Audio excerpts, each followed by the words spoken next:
디모데전서 6장 11절 오직 너 하나님의 사람아 이것들을 피하고 의와 경건과 믿음과 사랑과 인내와 온유를 따르며 믿음의 선한 싸움을 싸우라. 영생을 취하라. 이를 위하여 내가 부르심을 받았고 많은 증인 앞에서 선한 증언을 하였도다. 만물을 살게 하신 하나님 앞과 본디오 빌라도를 향하여 선한 증언을 하신 그리스도 예수 앞에서 내가 너를 명하노니 우리 주 예수 그리스도께서 나타나실 때까지 흠도 없고 책망받을 것도 없이 이 명령을 지키라. 기약이 이르면 하나님이 그의 나타나심을 보이시리니 하나님은 복되시고 유일하신 주권자이시며 만왕의 왕이시며 만주의 주시요 오직 그에게만 죽지 아니함이 있고 가까이 가지 못할 빛에 거하시고 어떤 사람도 보지 못하였고 또 볼 수 없는 이시니 그에게 존귀와 영원한 권능을 돌릴지어다. 아멘. 네, 오늘은 교재 20쪽 교회의 권세입니다.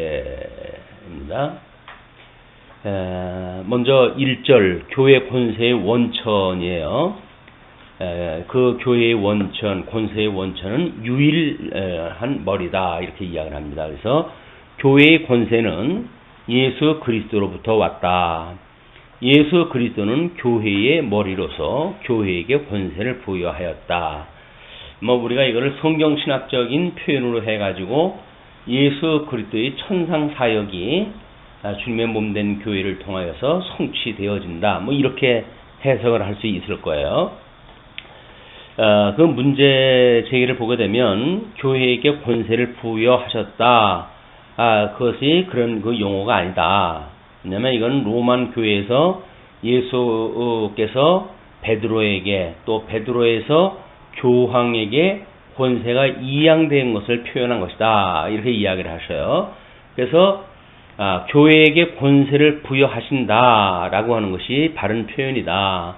현재도 그리스도가 교회의 권세를 가지신다라고 하는 이유 때문에 하셨다라고 하는 과거형의 표현보다는 현재 진행형으로 표현하는 것이 옳다라고 하는 그 문제 제기를 갖다 했어요.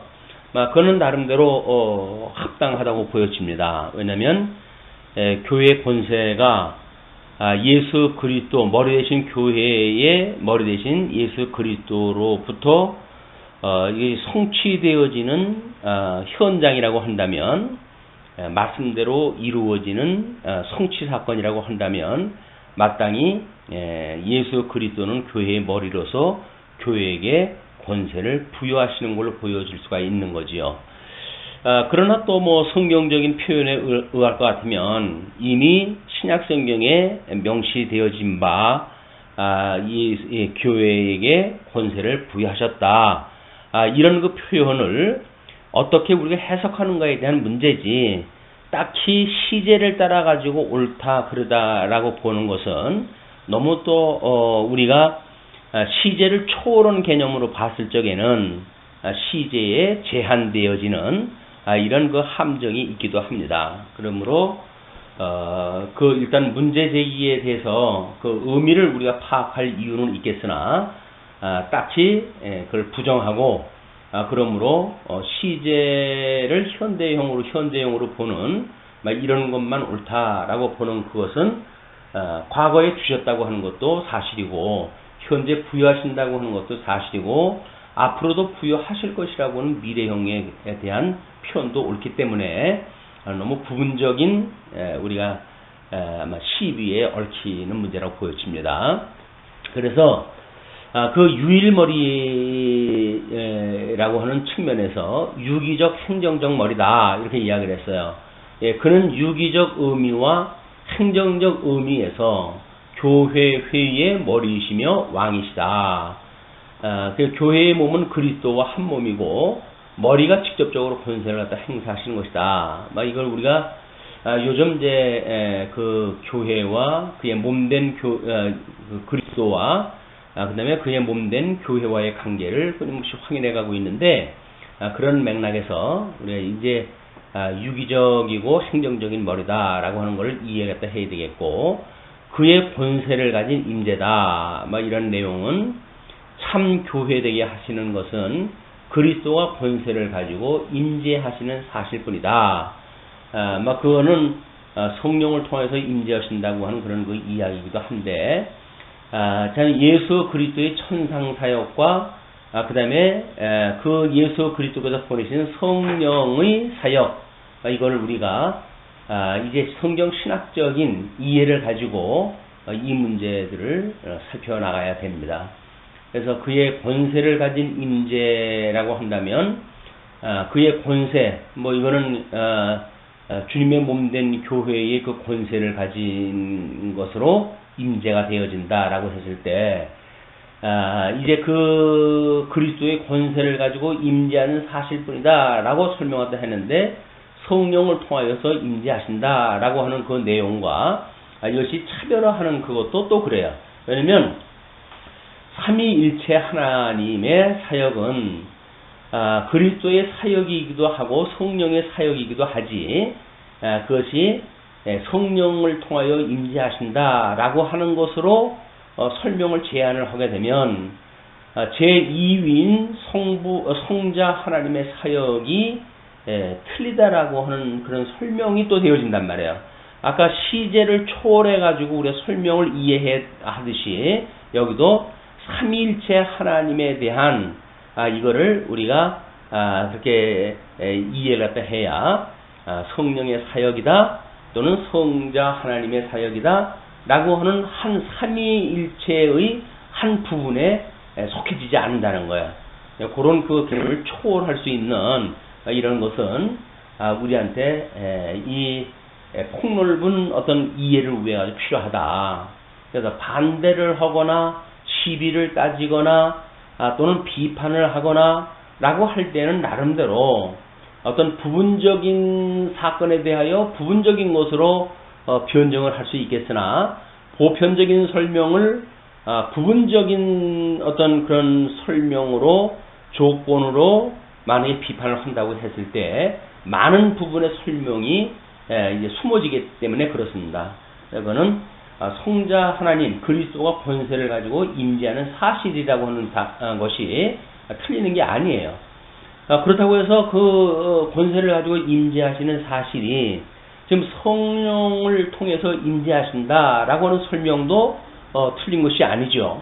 그러나 성령의 사역이 그리스도의 천상 사역을 증거하는 사역이라고 했을 때에는 그리스도가 권세를 가지고 임재하는 사실이고, 또 성령은 그것을 증거하시는 일이기 때문에 성령을 통하여 임재하신다라고 하는 명제가 그 동그라미 2번을 뭔가 비판을 갖다 하는 정당성에 의미를 보낼 수밖에 없는 거예요. 그런 그 내용도 우리가 한번 좀 생각을 해서 어떻게 포괄적으로 설명하다 하겠는가라고 하는 것이 성경 신학적을 우리가 통전적으로 이해하는데 이 얻은 아이디어로 해서 좀 통속을 갖다 해나갈 필요가 있다. 그 다음에 그 자신의 칙이다. 그래서 예수 그리스도만이 모든 정경들, 지교회나 광대 회의들을 통한 집합적 교회의 그 결정들에 승존한 권위다. 그래서 오직 그만이 자기의 말씀과 성령을 통하여 참 교회를 치리하신다.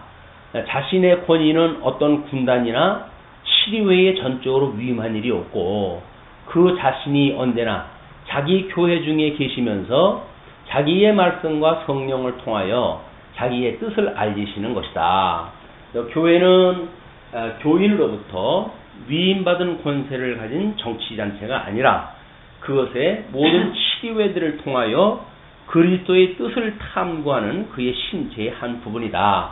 그래서 무엇인가가 떨어져 있어서 위임받은 상태 속에서 독자적으로 해가는 정치단체가 아니라 오히려 그 치리회들을 통하여 그리스도의 뜻을 탐구하는 그의 몸의 한 부분이다. 그런 그 이야기예요.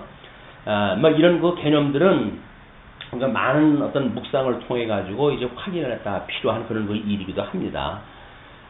근데 그 설명할 적에는 또 그리스도가 직접 통치하신다 이렇게 이야기를 했고 성령이 말씀을 도구로 하여서 통치한다 뭐 이렇게 이야기를 했거든요. 그런데 직접 통치라고 하는 그런 그 이야기는 주님께서 세워놓으신 시외들을 통해서 이제 통치를 행하시는 방법이기 때문에 여기서 이렇게 문제가 되어지게 되면 교회 권세의 성질을 이야기했을 때 수많은 부분들을 또 다른 방식으로 설명하고 그래야 돼요. 그래서 지금 교회 권세의 원천을 우리가 그 교회신학적으로 박형룡 박사의 표현을 크게 틀리지 않았으면 그대로 수용을 갖다 하는 것이 2절의 교회 권세의 성질을 이해하는데도 편리합니다. 통일성에 있어서 만약에 그를 그 1절의 교회 원천을 문제제기를 갖다 한 것으로 또 그 2절에 대한 것을 보려고 한다면 교회 권세의 3중 문제나 또는 교회 권세의 성질 문제를 이야기할 때 많은 또 우리가 이제 그 보충적인 설명이 필요하기 때문에 그렇습니다. 우리가 이 교의적인 거나 뭐 이런 것들은 한두 마디로 해가지고 옳다 그르다 이야기가 어려워요. 왜냐면 문장이 가지고 있는 전체 의미가 무엇인가, 함의하고 있는 내용의 그 총체적인 지식이 무엇인가 라고 하는 그 맥락이기 때문에 어떤 부분적인 문구 멸절로 해가지고 이것이 시비를 가릴 만큼 단순한 문제가 아닙니다. 다음에 이제 그 권세의 부여의 문제를 일단 그 문제 제기를 먼저 제기를 했어요. 권세의 부여보다는 권세의 공급이다 라고 이제 이야기를 했는데 앞에서는 위임한 일이 없다고 하기 때문에 위임한 것이 없는데 부여라고 쓰는 설명이 맞지 않는다. 그러므로 권세의 공급이라고 설명하는 것이 옳다라고 하는 그 이야기거든요. 근데 권세의 부여라고 하는 그 이야기는 예수 그리스도께서 부르신 자들에게 은사를 주어서 하게 하시는 일이기 때문에 부여라고 하는 그런 그 표현이 잘못되어진 표현이 아니에요. 자꾸 반대를 위한 반대를 하기 시작을 하게 되면 말장난이 하기가 쉽기 때문에 그런 것도 우리가 조심할 필요가 있다. 그래서 첫 번째 발령의 말씀이라고 이렇게 이야기를 합니다. 권세의 부여에 있어서 발령의 말씀. 예수는 교회에게 권세를 부여하여 베드로에게 천국의 열쇠를 받음에 있어서 매며 푸는 권세, 즉 천국 혹은 교회의 영역에서 무엇이 금지되고 무엇이 허용되어지는지 결정하는 권세를 받았다. 이제 이렇게 이야기를 합니다. 그러니까 지금 여기에서 주어는 예수로 되어져 있고 그 다음에 우리 목적어는 교회에게 권세를 부여하는 걸로 되어져 있어요. 그러니까 교회에게 권세를 부여해가지고 결국 무엇이 교회의 영역에서 금지되고 허용되어지는지 결정되는 권세를 가졌다. 그 이야기는 이제 그 십자가의 도, 주는 그리스도시고 살아계신 하나님의 아들이십니다. 라고 이야기했던 교의적인 그런 신앙 고백에 의해서 주님의 몸된 교회를 세우실 것이고 음부의 권세가 무너뜨리지 못하는 교회를 세우신다고 그랬으니 이제 그 하나님의 말씀이 지금도 살아있어서 교회의 영역에서 무엇이 하나님의 참뜻인지를 알게 한다는 거죠. 십자가의 도를 벗어난 것인지 아니면 오직 십자가에 대한 이야기인지에 대한 그거를 지금 이야기하는 것이다. 그런 내용이거든요. 그러니까 발령의 말씀, 그 말씀의 핵심이 십자가의 도예요. 십자가의 도라고 하는 것은 이제 예수 그리스도의 죽으심과 부활에 대한 사건이고 그걸로 해서 주는 그리스도시고 살아계신 하나님의 아들이십니다. 라고 했던 신앙 고백이라고 하는 차원에서 보여지기 때문에 그것이 여기서 문제 제기하기를 베드로는 사도권이다. 그렇기 때문에 사도권으로 그리스도의 권한과 같고 단회적이며 계승이 아니기 때문에 교회의 종속이 어떤 존속되어질 수 없는 것으로 문제 제기가 되어졌단 말이에요. 근데 발령의 말씀은 그렇지가 않습니다. 음부의 권세가 무너뜨리지 못한다고 하는 그 교회를 세워주신다고 하는 약속은 요한계시록까지 유효한 거예요. 그래야 그 주님의 몸된 교회를 무너뜨리지 못하는 그런 역사가 일어나고 교회를 주님께서 붙들고 계신 것이 우리가 확인되어지죠. 그래서 이런 그 문제 제기는 자칫 다른 어떤 오해의 여지가 있다. 그러므로 발령의 말씀은 십자가의 도 예수 그리스도에 대한 선언이고 그 예수 그리스도의 선언 십자가 이외의 다른 것을 설명하는지에 대한 것을 우리가 권세를 받았다. 그래서 다른 어떤 철학이나 유전이나 이런 방법을 가지고 뭐 진리 여부를 논하는 이런 그 문제가 아니라고 하는 것을 우리가 분명히 해야 되겠고, 그래서 그 권세야 예수 그때의 죽으심과 부활에 참여했던 성도들에게 또 그 성도들의 모임인 교회에게 권세를 부여한다는 이야기는 자연스러운 이야기입니다. 또 권세 받은 자는 그러면 누구인가? 그는 그리스도가 베드로만 아니라 모든 사도에게 행위들에 관하여서만 아니라 또한 인물들에 관하여서 판단할 권세와 권리를 부여함은 요한복음 20장 23절에 의해 명백하다. 뭐 이렇게 이야기를 하고 있어요. 그러니까는 그때 당시 이제 베드로가 그리스도에게 받았던 그것뿐만 아니라 뭐 이제 그 모든 사도들에게도 그것이 포함되어지고, 그리고 그것이 어떤 행위라고 하는 단순한 그 행위 문제뿐만 아니라 또한 인물들에 관해서 판단할 권세, 권리를 부여받았다. 교회 권세라고 하는 것은 통치권에 대한 이런 그 문제가 있기 때문에 이런 것이 언급될 수밖에 없는 거죠. 그 다음에 권세의 진정한 원천은 이제 교회 직원은 비록 회중을 기구로 하여 직임에 나갈지라도 권세는 그리스도에게서 받는다라는 이야기예요. 그러니까 우리가 중생인들이 모여져 있는 교회의 이중성을 생각하지 않으면 우리는 이런 그 갈등 문제를 늘 당하게 되어집니다. 성도가 거듭나고 중생한 우리 영적 그 부분이 있다고 한다면 아직도 사단의 영역에 매여져 있는 육적 부분이 있는 거거든요. 그러니까 우리 영적 신령한 걸로 해가지고는 하나님께서 바로 성령의 은사를 통해 가지고 우리한테 이걸 권세를 부여하는 뭐 직임이라든지 교회 행정이라든지 하는 걸 통해서 주신다는 거야. 다만 이렇게 주시는 거를 믿음의 사람들이 우리가 믿음의 분량을 따라서 각자가 자기가 가지고 있는 믿음의 분량을 따라서 선처를 갖다 한다든가 이런 식으로 해가지고 이게 드러나는 일이거든요. 그렇기 때문에 신령한 뭐 영적 부분으로 해서만 인정을 하게 되면 사람들이 어떻게 지인자를 자기 마음대로 세울 수 있느냐, 뭐 그럴 수가 없다, 뭐 이렇게 이야기를 해가지고 우리 회중교회가 되어져 버리고 마는 거야. 회중교회는 그때 성령께서 인도하시는 대로 해가는 것이지, 사람들이 뭐 어떤 은사를 나름대로 직임을 만들어 가지고 그 사람들에 의해서 장로 교회식으로 되어지는 그런 것은 아니다. 뭐 이렇게 이야기를 하는데 그렇지는 않습니다. 우리 이 육적인 어떤 그런 그 부분들을 통해 가지고 그들에게 믿음을 주어 가지고 믿음의 행위로 이제 뭐 물론 여기는 믿음의 행위이기 때문에 어떤 사람은 잘못되어진 결정이 있을 수도 있어요. 그렇기 때문에 그런 총유를 따져가지고 선출이 이루어지고, 그걸 교회에서는 3분의 2 이상의 우리가 어떤 그 투표가 이루어져야 된다고 이제 보는 거예요.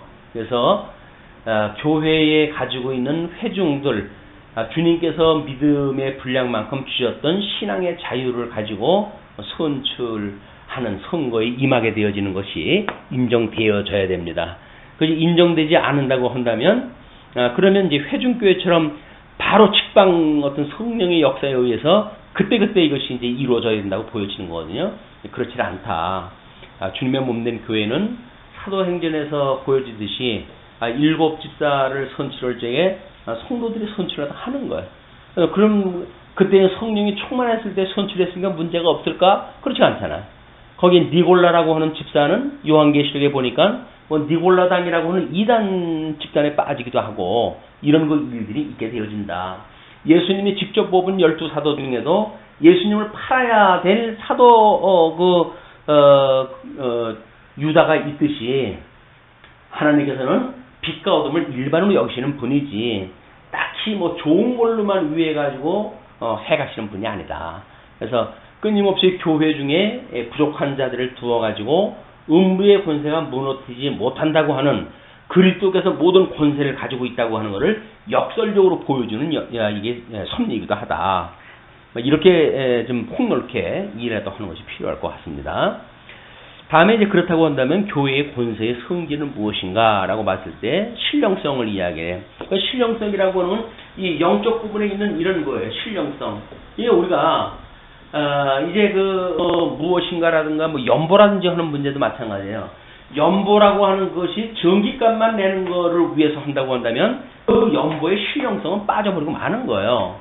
매우 그런 그 설명에 필요한 것이 연보라고 하는 것이 성도들의 마음을 담아가지고 했던 연보인데 단지 그것이 전기값을 위해서 낸 것인가? 그렇지는 않단 말이에요. 복음을 사랑하는 그 마음이 있고 충성심이 있고 예수 그리스도를 향한 그런 마음에 담긴 연보지 행정적으로 해가지고 무슨 뭐 전기값을 내기 위해서 이제 하나님께서 그걸 받으시느냐? 네, 하나님께서 현금을 받지 않고 그들의 마음을 받으시죠.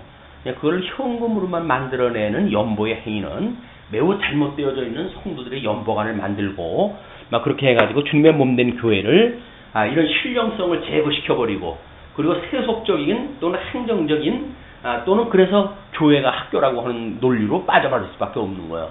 매우 위험한 논리의 전제가 되어집니다. 그래서 첫 번째 내면적 무형적 또는 도덕적 영적이다 이렇게 이야기를 해요.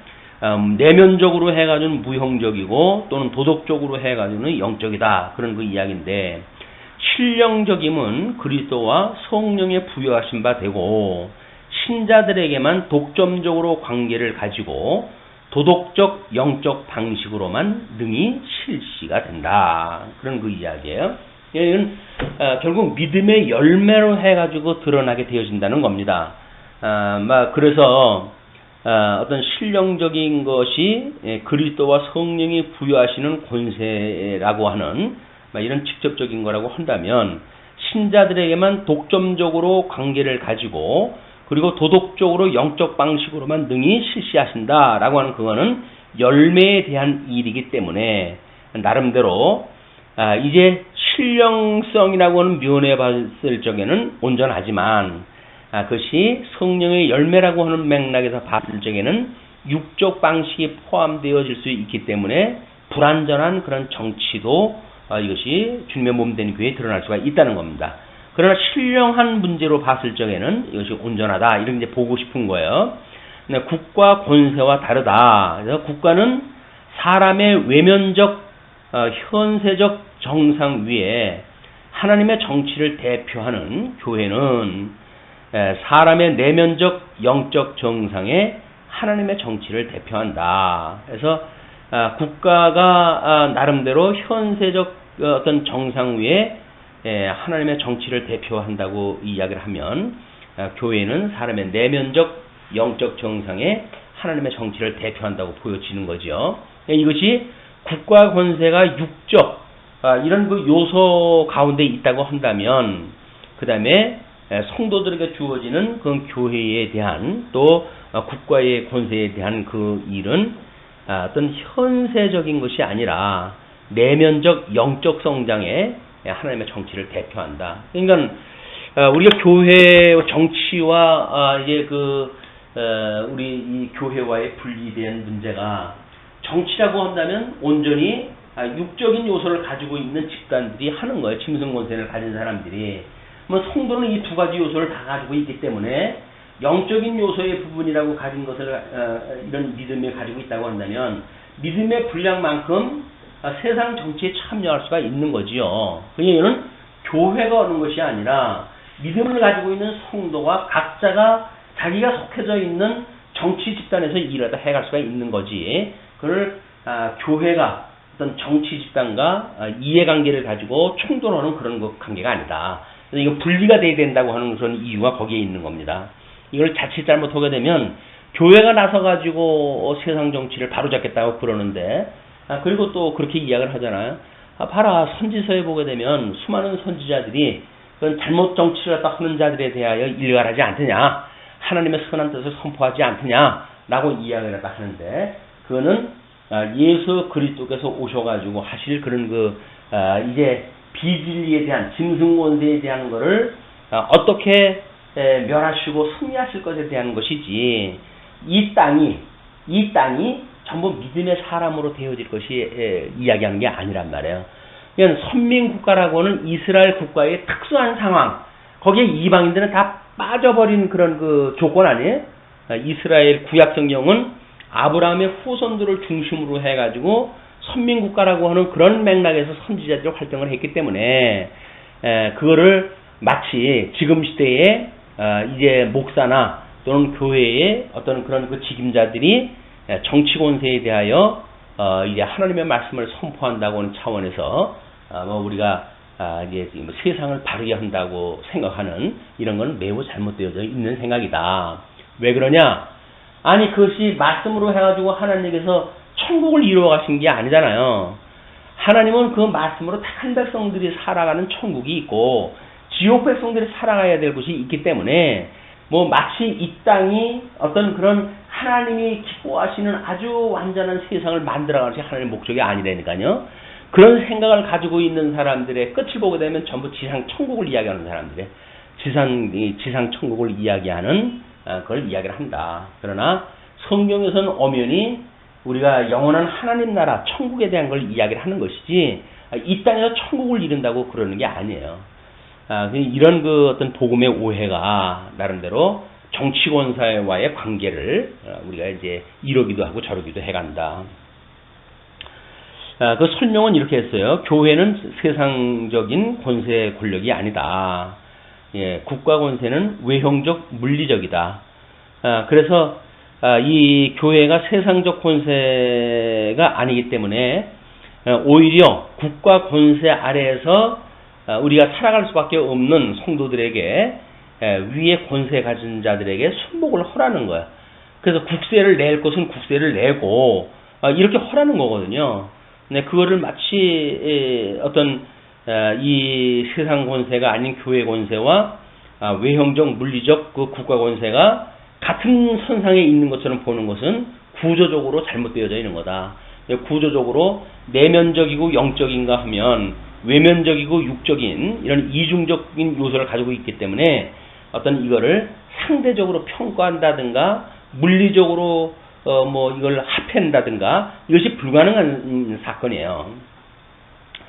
다음에 이제 육신 관계의 일에 관여하지 않는다. 그래서 치리회가 육신 관계의 사건에 대하여 치리권을 가질 수 없다. 이렇게 이야기를 하고 있어요. 이런 일들이 그 육신관계라고 하는 믿지 않는 사람들 간에 있어서의 이야기예요. 그냥 치리회가 육신관계의 그 사건, 믿지 않는 자들의 그 사건, 이런 자들에게 치리권을 가질 수 없다는 이야기랑 마찬가지죠. 그런데 이것이 이제 중세 때 보게 되면, 이제 그 교회의 어떤 나름대로 교황권이 세상 권세 위에 군림을 갖다 해가지고, 이 세상 권세를 장악을 하고 있는 그런 그 영향도 있고, 그러다가 이 세상 권세가 또 강하게 되어지게 되면 이 교권을 가진 사람들이 거기에 이제 빌붙어 가지고 국가 권세 가진 자가 나름대로 사도권을 부여하지 않으면 사도의 일을 못하는 이런 그 모순을 우리가 이제 불러일으킨단 말이에요.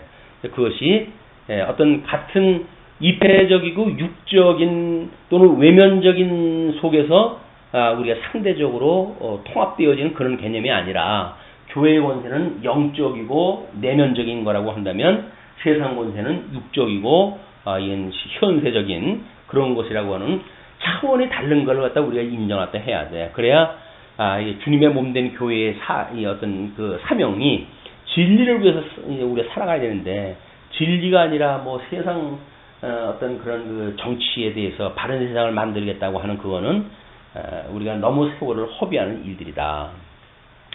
다음에 이제 사역성이에요. 그 사역성은 그리스도의 주권에 종속 사역하는 것이다. 이렇게 제안적인 설명을 했어요.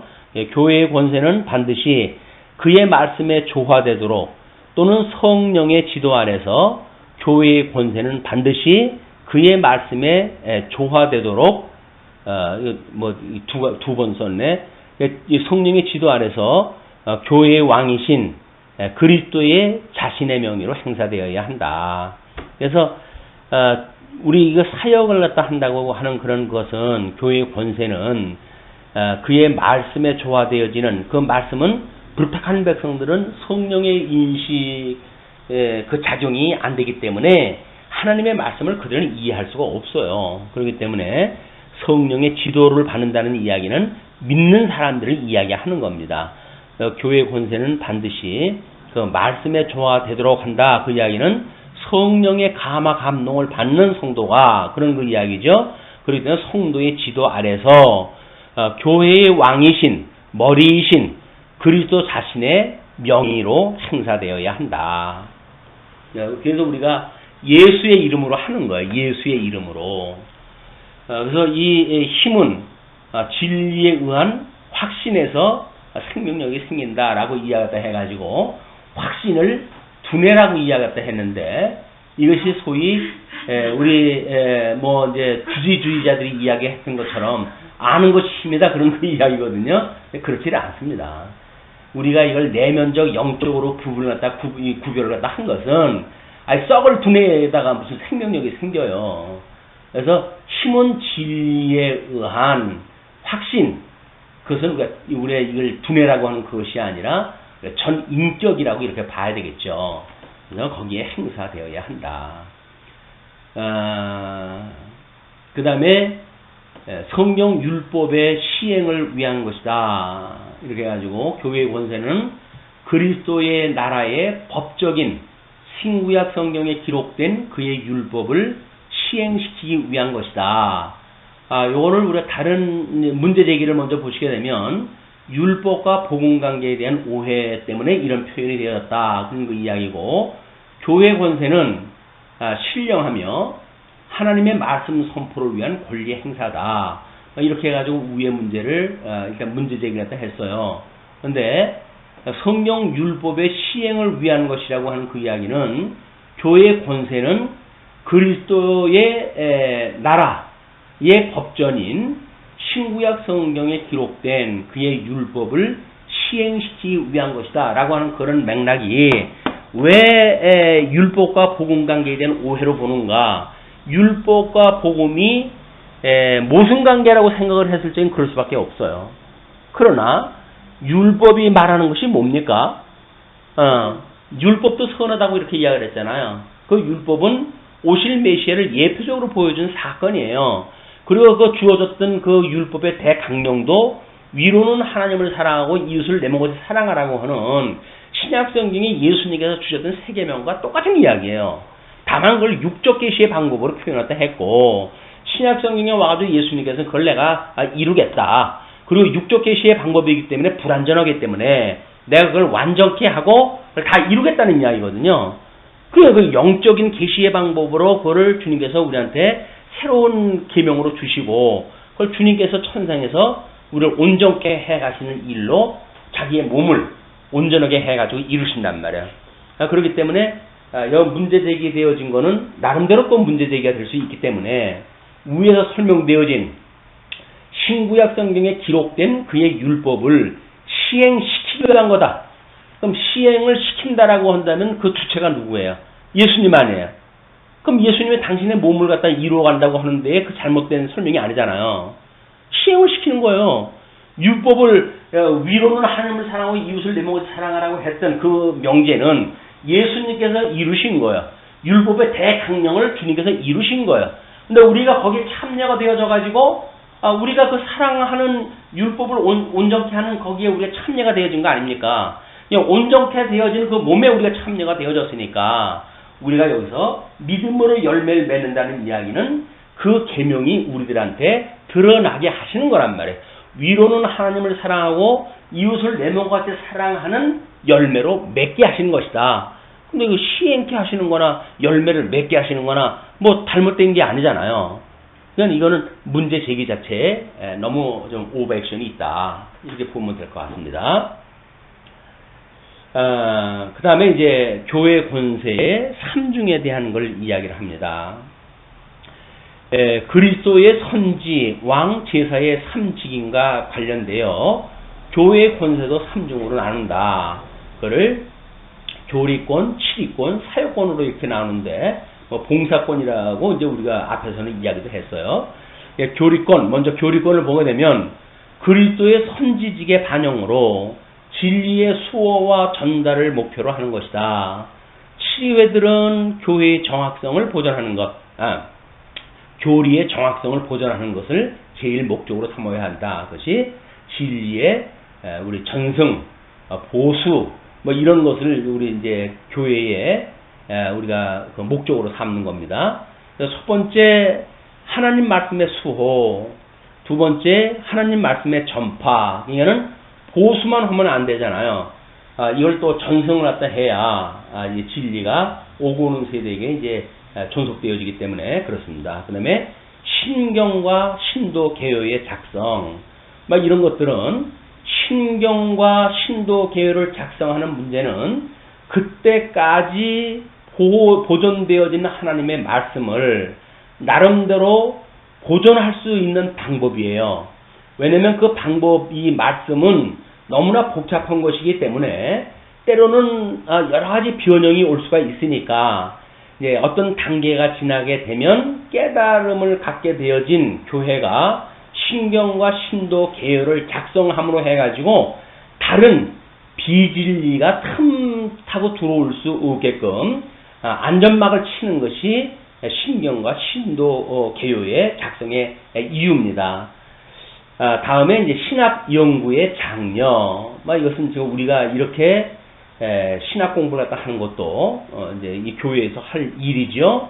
그다음에 신경과 신도 개요의 작성이라든지 하는 그거는 아직까지는 우리가 종교 개혁 이후에 사도신경, 그동안 계속되어진 사도신경과 그다음에 새로운 신도 개혁, 그래가지고 웨스트민스터 신앙 고백을 가지고 우리가 요거의 진리다라고 선포되어진 그 한도 내에서 우리가 이제 공부를 갖다 하는 안전선을 갖다 준 거란 말이에요. 그러나 이미 종교 개혁이 일어나고 500여 년의 세월이 지났기 때문에 그때 안전하다고 했던 그것에는 성경 신학적인 해석에 제한된 이런 설명이 있기 때문에 진전적 발전이 있고, 그렇기 때문에 우리가 비판적으로 이것을 더 확장을 갖다 해야 될 이유가 있는 것이다. 이제 우리는 그렇게 정리를 갖다 하고 있는 거죠. 자, 그러면 문제 제기를 한번 보십시다. 교회 임무는 진리를 수호하고 전파하는 임무만 있을 뿐이요, 교리를 작성할 권한은 없다. 이것이 왜냐하면 교리는 성경을 해석을 하고 해석이 신앙을 불러일으키고 그 신앙심을 정리한 것이 신조고 신조를 우리가 작성한 것이 교리이기 때문에 성경에서 나온 교리를 지키고 전파하는 일이다. 이렇게 보는데, 보수는 교리를 지키는 것이 아니라 성경이 하나님의 말씀으로 믿고 보수하는 것이다. 그런 그 내용이에요. 근데 이제 이런 그 이야기가 이제 그 보수라고 하는 것은 교리를 지키는 것이 아니다라고 이야기를 하는데, 우리가 교리를 지킨다는 이야기는 나름대로 믿음의 선배들이 어떠한 연구 과정을 통해 가지고 그다음 수많은 반대자들을 입을 봉하기 위한 이런 그 교리 작성이었었는가, 이런 총체적인 입장에서 접근이 되어져야지 단순히 교리를 지키느냐 안 지키느냐 라고 하는데 접근하는 것은 또 이것도 부분적인 거예요. 그러니까 아까 이제 시제를 통해 가지고 제한적이거나 또는 뭐 성자 하나님의 사역이나 성령의 하나님의 사역을 부분적으로 또 뭐 이야기해 가지고 제한하는 거나, 여기서도 마찬가지로 하느냐 마느냐 식으로 제한하는 것은 너무 작은 것으로 큰 거를 제어하는 방법이기 때문에 그렇게 우리들이 크게 받아들이기 어려운 이런 그 내용을 보게 됩니다. 그러므로 교리를 지킨다고 하는 것은 아니지만, 교리가 그때까지 믿음의 선배들이 지켜야 된다고 하는 당위가 부여되어졌다고 한다면 어떤 반대가 있었고 그런 반대를 능히 지키기 위해서 이런 교리가 필요했다고 하는 것이 인정이 돼야 되고, 그리고 만약에 지금 여건이 달라진다고 한다면 그 교리를 어떻게 확장해서 해석을 갖다 해야 될 것인지는 오늘날도 우리가 끊임없이 이걸 살펴볼 이유가 있는 거죠. 네, 그런 거를 이걸 아주 잘라가지고 무잘라버리듯이 해가지고 필요가 없다 이렇게 하는 그거는 이제 너무 작은 걸로 해가지고 큰 걸 버리게 되어지는 오류를 갖게 되어진다. 그리고 이제 하나님의 말씀을 믿고 보수하는 것이다. 초대 때로부터 하나님의 말씀을 믿고 보수하지 않는다고 하는 데가 없었어요. 그런데 왜 믿음의 선배들은 이런 신령과 신도 계열을 작성을 갖다 하려고 했었을까요? 수많은 이단자들이 공격을 해오기 때문에 그래요. 성도들 성경을 가지고 이걸 외운다든지 뭐 성경을 다 이해를 해가지고 이단자들은 맞서 싸운다든지 하는 게 만만치 않습니다. 그냥 뼈대를 세워가지고 성도들한테 어떤 이해를 갖다 하기 쉬운 이런 진리 체계를 갖다 세우는 일은 중요한 거예요, 이게. 네, 그거를 마치 교리라고 하는 문제이기 때문에 이걸 부정한다고 하는 그 이야기는 지금 뭐 말씀이 없어가지고 신천지가 난리 칩니까? 아니잖아요. 네, 이것이 좀 더 하나님의 말씀을 우리가 어떻게 통섭적으로 이해를 해가지고 어떤 우리 교의 신학적인 입장에서 신학적인 입장에서 나름대로 정리를 다 함부로 해가지고 이에 그런 이단자들의 공격을 방어할 것인가라고 하는 폭넓은 입장에서 이걸 수용하다 해야 된다. 두 번째 치리권에 대한 문제입니다. 그리스도의 왕권의 반영으로서 입법권과 사법권을 포함한다고 볼 수가 있다. 이제 왕권이라고 하는 것은 왜 입법권과 사법권이 포함된다고 보았을까요? 왕권 자체가 이미 행정권이라고 하는 그 권한이기 때문에 그러는 거예요. 그러니까 3권이 다 포함되어진 겁니다. 7권에는. 그래서 질서 유지권이 있고, 질서 유지권은 그리스도의 율법의 시행이다. 그 다음에 교헌 혹 교회 규율의 제정 뭐 이런 것들을 이야기했어요. 그런데 또 이제 문제 제기를 하기를 교회 질서를 율법으로 잡아서는 안 된다. 하나님의 말씀이 선포되면 각각 은사를 따라서 그 위치와 임무를 행하고 교회가 인위적인 방법이나 율법으로 질서 유지함이 아니다 라고 이야기를 하는데, 이번에는 신령성만을 주장을 하고 이쪽에 있는 행정에 대한 이런 것들을 부정하는 또 한쪽에 치우친 이야기란 말이에요. 아니 주님의 몸된 교회가 이렇게 어떤 신령성만 가지고 말씀만 선포되어진다고 되어지는 거라고 한다면 2000년 동안 이런 뭐 무궁한 이 변화라든지 이런 것이 없지요. 그런데 끊임없이 우리 교회사적인 입장에서 보게 되면 초대교회 때는 신론에 대한 전쟁의 시기였었고, 중세 때의 교회론에 대한 전쟁, 중세 때의 구원론에 대한 전쟁, 현대에 이르러가지고 성경론에 대한 전쟁이라고 하는 명확한 역사적 전쟁의 흔적들이 있는데 그것이 필요 없다고 하면 어떡해요. 그걸 나름대로 그때 필요한 거를 이렇게 교리적으로 정리를 해가지고 체계적인 전쟁을 해나갈 필요가 있다. 그리고 그 말씀이 내면적 질서를 잡으며 치를 한다 이렇게 이야기를 하는데, 그러면 교회의 다른 교회 권세의 삼중 권세가 다 필요가 없다는 거예요. 아니 뭐 말씀은 꼭 목사만 하면 되나요? 은사 받은 사람이 회림교회처럼 하면 되지. 치리라고 장로를 왜 세워서 장로들이 그 일을 합니까? 그냥 하면 되지. 이거 전부 잘못되어진 거예요. 집사를 왜 세워요? 어른이 필요한 사람들이 다 연보를 해가지고 일을 해나갈까?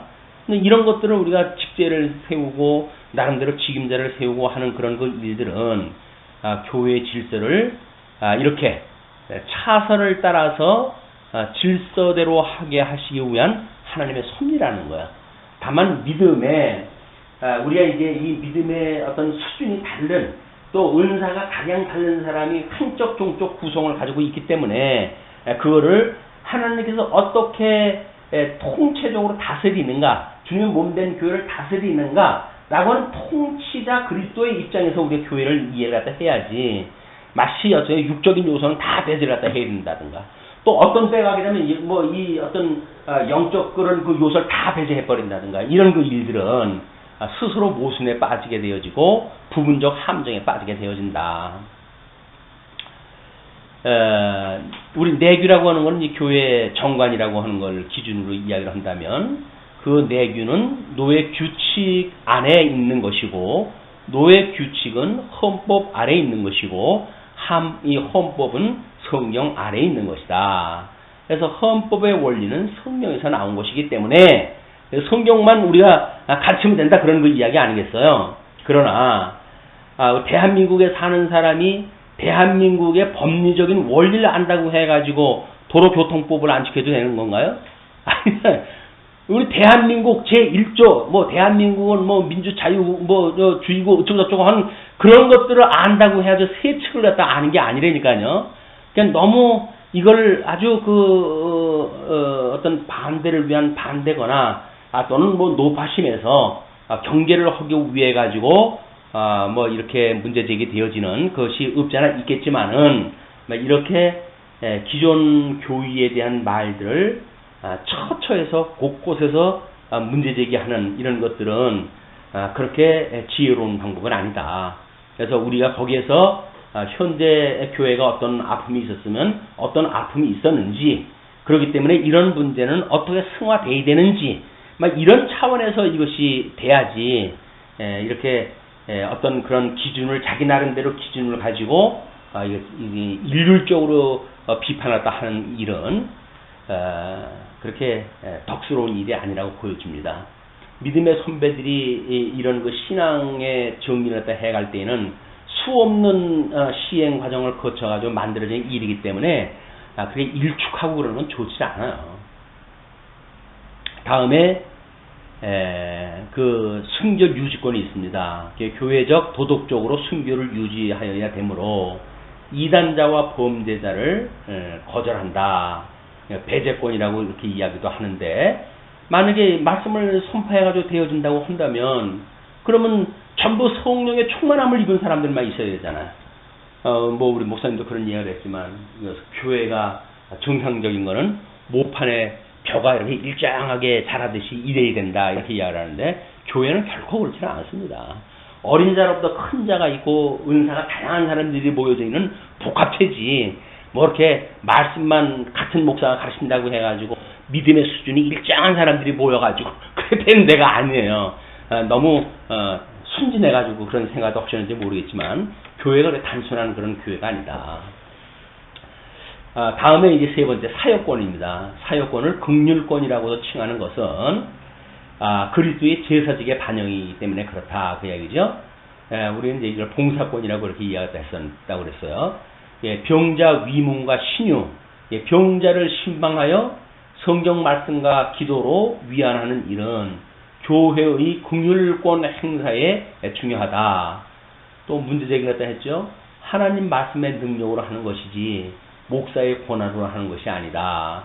병자의 사역권이라고 하는 건 집사가 한다는 이야기지 목사가 한다는 얘기도 아니에요.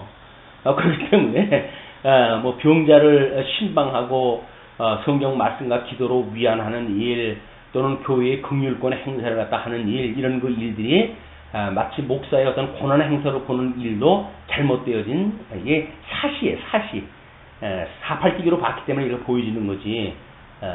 하나님의 말씀의 능력이 하는 건 맞습니다. 그럼 말씀의 능력이 전하지 아니하고 누가 들을 것이며 듣지 아니하고 누가 아멘하리요. 이거 성경에서 이야기를 하잖아요. 하나님이 전하는 자 다 통해가지고 하시는 일이지. 그것을 뭐 이런 어떤 행정권을 갖다 다 행정력에 대한 걸 무시하고 설명하는 것은 또 한쪽에 치우친 설명이다. 다음에 자선의 통상사역, 교회의 의무, 영적 성격, 먼저 교인에게 구제는 교회의 임무이다.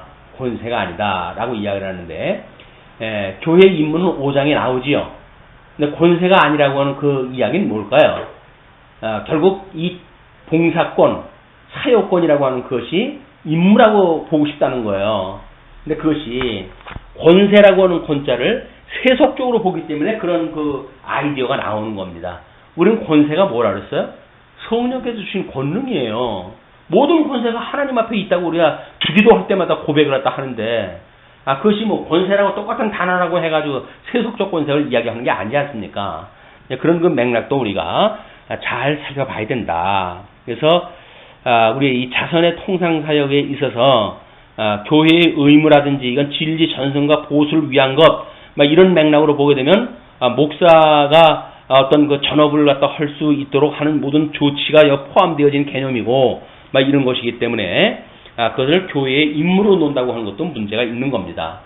이거는 우리 봉사권이라고 하는 또는 뭐 여기서 이야기하는 사역권이라고 하는 긍휼권이라고 하는 그리스도의 제사직 죽으심과 부활에 대한 것을 몸으로 우리가 은사 실현을 갖다 하는 아주 하나님의 은혜의 권세가 있는 것이기 때문에 그를 수편적 어떤 입장에서 평가하는 것은 너무 성의 없는 표현이다. 좀 더 깊이 있게 그 권세가 우리 하나님께로부터 주님께로부터 오는 거라고 한다면 우리들의 일거수 일투족이 성령의 권능으로 만들어지는 것이고, 그리고 우리가 마지막 날 이 권세가 주님 거로군요라고 찬양하는 것이 요한계시록의 찬양 내용 아닌가요? 모든 권능과 영광이 주께 있는 것입니다 라고 찬양하다 하는 것인데, 뭐 권세가 아니에요. 권세가 아니긴 다 주님께서 주신 권세로 하는 일들이지. 이런 그 문제도 반대를 위한 반대라고 하는 맥락으로 다른 사람들이 보기에는 눈에 거슬려요. 그래서 이걸 재평가를 해가지고 이거를 나름대로 또 뭐 권세라고 해가지고 세상 권세를 가진 것처럼 행세하는 자들이 있잖아요. 그럼 그 자들에 대한 비판을 해야지.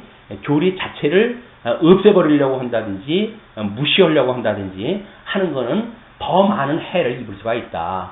이단자들의 공격을 막기 위해 나름대로 진리 체계를 만들고 뼈대를 세우고 이렇게 했는데, 어떤 잘못되어진 자들이 있다고 해가지고 원천적으로 이걸 다 무너버리게 되면 그러면 한국교회에 더 어려운 위험이 오지요.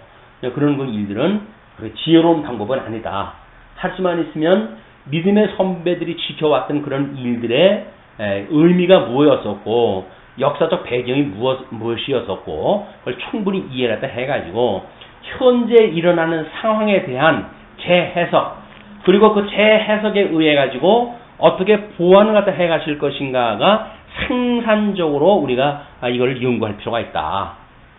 뭐 지금 강의를 들으시는 분들은 생산적으로 이거를 뭐 해갈 수 있는 입장이 아닐 수도 있겠죠. 뭐 이거를 좀 나름대로 뭐 이제 이 어떤 교리권을 정리한다든지 이런 그 분들이 해나갈 그런 그 영역이 큽니다. 그러나 부분적으로는 지금 뭐 치리권이나 사역권의 그걸 가지고 계신 분들이잖아요. 그렇다면 그런 그 부분에서 우리가 어떻게 이 치리권을, 그러니까 성도들을 우리가 섬긴다는 이야기는 뭐야? 한마디로 긍휼한 마음을 가지고 한다는 이야기예요. 긍휼한 마음을. 그래서 긍휼권이라고 이름을 붙여놓은 겁니다. 긍휼한 마음이 없이 긍휼을 베푸는데 무슨 권위예요? 긍휼권이. 그것이 성령께서 주시는 권세로 일어나는 일이기 때문에 긍휼권이라고 하는 이름을 붙이는 것이다. 그래서 실령적인 걸 배제해놓고 너무 또 이걸 세속적으로만 이해를 갖다 해가지고 이렇게 하는 것도 이 교리를 연구하고 지금까지 보존한 사람들에 대한 대우가 정상적인 대우하는 방법이 아니라 그런 맥락에서 우리가 반성을 갖다 할 것은 반성을 하고 또 새로운 각오를 갖다 하고 믿음의 선배들이 만들었던 이런 교회의 여러 가지 권세의 삼중 또는 이런 거에 의해 가지고 우리가 주님의 몸된 교회를 어떻게 섬길 것인가라고 하는 문제는 온전케 하신 예수 그리스도를 끊임없이 만나는 일이란 말이야. 내가 봉사를 하느냐 마느냐 뭐 이런 그 문제가 아니라 그 권능을 주어 가지고 나름대로 그 일을 하게 하심으로 해서 여전히 내 머리 대신 주님께서 나를 붙들고 계시구나라고 하는 걸 깨닫는 일인데 그게 얼마나 우리한테 감격이에요. 그런 감격이 없으니까 그걸 가지고 갑질을 갖다 하거나 값없이 여기는 일들이 나타난다. 오히려 성령의 권능을 입어가지고 우리가 이런 어떤 그 권세, 나름대로 교회의 권세의 삼중의 권세를 가지고 있다고 한다면 세상 권세가 공격해 오는데 철저하게 방어막이 되어져 가지고 주님의 몸된 교회를 진리를 지키고 보수하는 이런 대단한 그 일을 갖다 해간다고 보여집니다. 물론 근본적으로 해야 되는 하나님의 말씀으로 다 깨달을 수 있으면 얼마나 좋겠어요. 그러나 그렇지 않은 것이 또 현실 문제 아니에요. 그러니까 우리가 교리의 간단한 교리를 갖다 가지고도 뭐 사형일 가지고 뭐 구원의 이치를 설명한다든지 하는 그런 것도 오죽 답답했으면 그러겠습니까? 성경 전체 66권을 한 번에 정리가 딱 돼버려가지고 했으면 얼마나 좋겠어요. 그러나 지금 우리가 도표 하나로 해가지고 66권 다 정리를 갖다 해가지고 도표로 제시를 갖다 하면 사람들이 몰라요. 그 그림을.